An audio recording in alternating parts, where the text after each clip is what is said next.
好，Module B Chapter 3.4，我哋咧依家講路徑選擇表啦。咁咧喺 router 裏邊咧，其實之前已經講咗咧 router 係攞嚟將兩個唔同嘅網絡連接埋一齊。咁另外有一個目的咧，路由器嘅另一個重要嘅功能咧，就係選擇一條最佳嘅路徑，將 IP 數據包傳送去目的地。咁路由器本身咧就係呢一個目的㗎啦，佢想將佢嘅數據包送去佢想去嘅地方。咁當中咧可能會經過咗唔同嘅路由器，而路由器咧會根據嗰個網絡個情況咧，然之後咧送出佢嘅數據包嘅。咁咧一般咧一啲路由器入邊咧都有一個路徑選擇表嘅。咁如果沒有目的地嘅網絡記錄呢，路由器唔會好似交換器咁樣將數據唔會好似將交換器咁轉發至所有服務嘅，佢會直接將數據包移除㗎。咁路由器呢，永不轉發廣播信息嘅，呢樣大家要記住，永不轉發廣播信息。咁佢咧一定要有個表咧，先至可以咧運作嘅。咁我哋先睇一睇呢個圖，呢度咧總共有5個網絡，最左邊嘅咧 192.168.10.0 咧係第一個網絡，上面嗰個 192.168.20 呢一邊咧就係第二個網絡。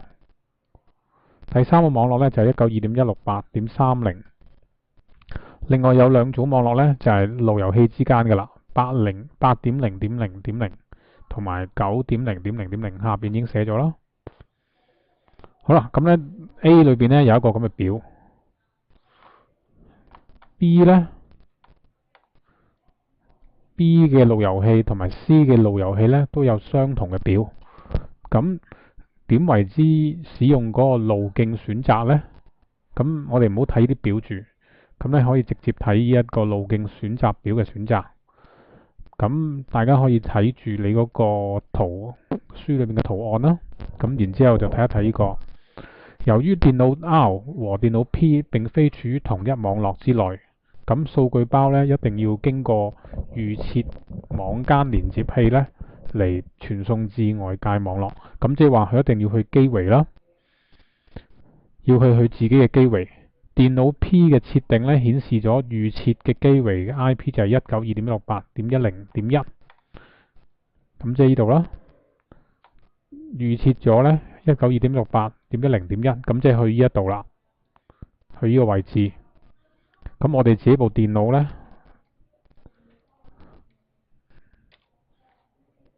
喺學校嘅電腦咧，我哋打 ipconfig， 我哋咧都會見到一個叫 default 機圍預設閘度啦， 10.106.159.3。 咁即係話如果我哋要離開我哋自己嗰個網域咧，又一定要去呢個閘度噶。咁如果我哋去翻自己 10.106.158 點乜乜，咁咧我哋就唔需要去呢一個機圍嘅。總之我哋離開嘅話咧，我哋一定要出呢個閘口。咁喺呢一度咧，電腦 P 我哋想離開呢個網絡嘅話咧，我哋一定要去 192.168.10.1。 好啦，咁跟住咧，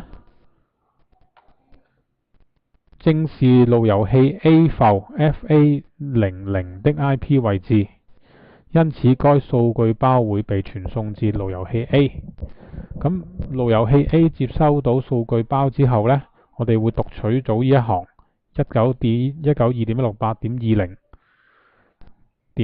Y8.0.0.2。 咁呢度嘅意思就係話呢，如果你想去192.168.20 嘅網絡嘅話呢，請你去 8.0.0.2。 咁去翻個圖裏面睇翻啦。如果我要去 192.168.20， 就要經過 8.0.0.2。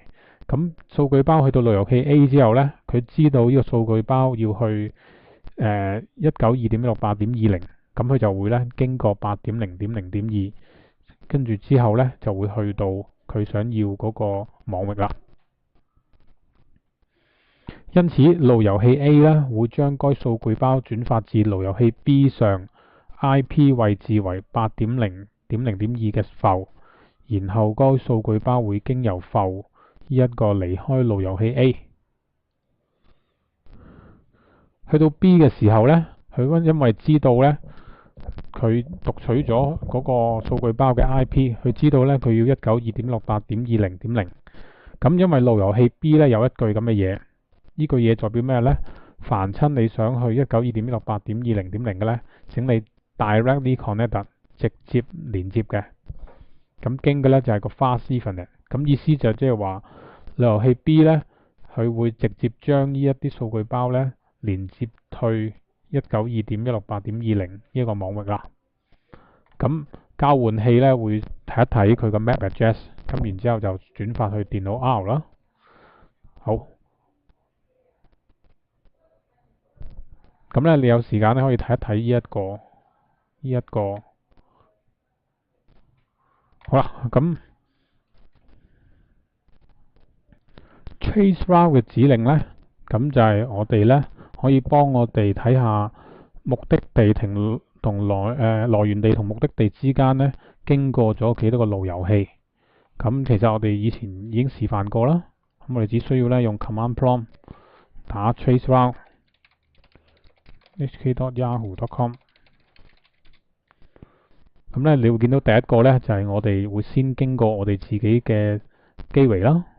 咁然之後就去到呢一個和記嘅機圍，咁跟住呢會再經過其他嘅路由器。咁有一啲呢路由器可能佢本身保安問題呢，就唔會俾一啲資料你嘅。咁下邊就話 ping 同 ping 嘅指令相差啲咩呢？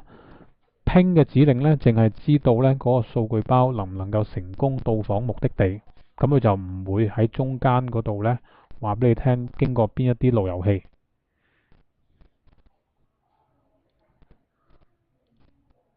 咁好啦，你見到呢中間呢度呢經過咗12個路由器，然之後就去到 hkyahoo.com 嘅地址啦。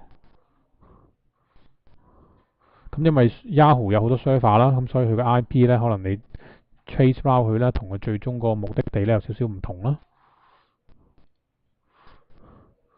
好啦，咁預設路徑又係咩嚟嘅呢？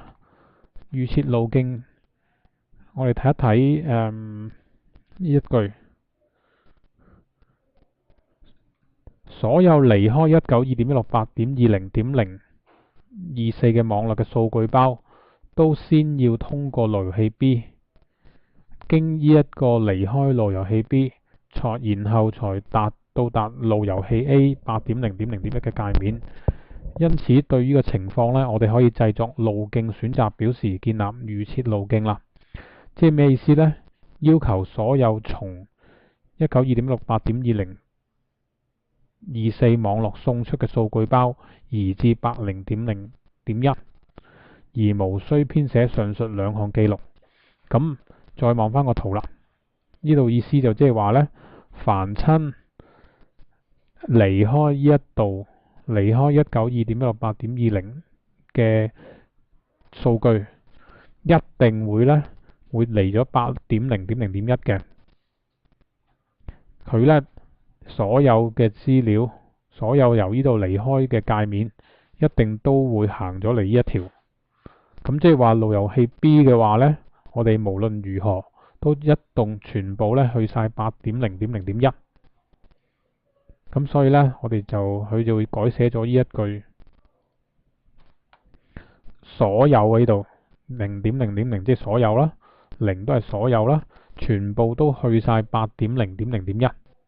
咁就唔使再寫樓上嗰啲資料啦。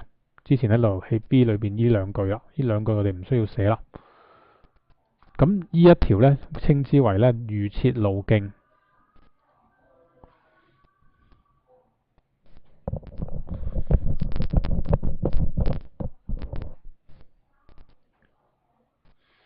好啦，咁動態路徑同埋呢一個靜態路徑咁有咩分別呢？靜態路徑選擇就即係人手建立嘅，咁建立咗之後呢，不會自行改變，無論你因應呢遇到意外或者阻塞，因意外或者阻塞呢，佢都唔會改變噶啦。咁呢一個有個問題就係佢彈性好低啦，即係好容易建立，較為容易建立，但係呢都容易導致錯誤，同埋彈性較低。咁另外咩叫動態路徑選擇呢？就即係啲 router 呢，自己識得因應嗰個網絡嘅情況，根據網絡嘅實際情況，隨時動態更新。咁根據咩為之動態？咩叫網絡實際情況呢？佢會量度呢距離向量。咁即係我哋可以簡單啲諗成就係速度啦，連路狀態。咁即係話佢個穩定性啦。咁速度同埋穩定性，如果佢好快但係唔穩定嘅，佢可能咧都揀後備啦。一個慢啲但係穩定性高啲嘅話，可能佢會都係揀嗰個路位置啦。咁咧 router 同 router 之間咧會互相每30分鐘咧將呢啲資料咧同另外佢附近嘅 router 咧去俾資料佢嘅。咁佢會根據呢啲資料咧自己計一個數據出嚟，咁佢哋就會當數據咧有數據要轉發嘅時候咧，佢就會根據呢個情況轉發啦。咁路徑選擇協定咧有兩種嘅，咁咧第一個咧就 RIP，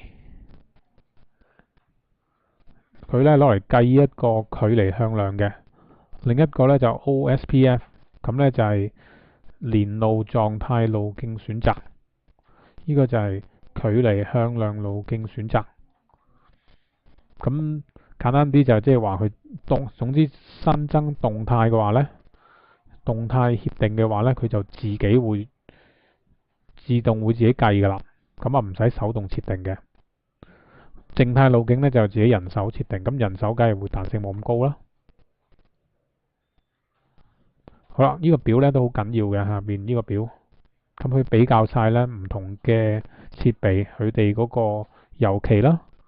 佢會唔會分隔廣播網域？會唔會分隔衝突域啦？呢啲大家要好清楚。交換器同集線器嘅比較啦，經常性都會問㗎啦。咁AP 到第8課再講啦。咁調製解調器已經講過好多次啦。調製嘅意思就即係數碼轉模擬，解調就即係模擬轉數碼。咁上下載最高嘅速度呢就係呢個啦，上載就33.6，下載就56K。好，我哋呢個講完啦，拜拜。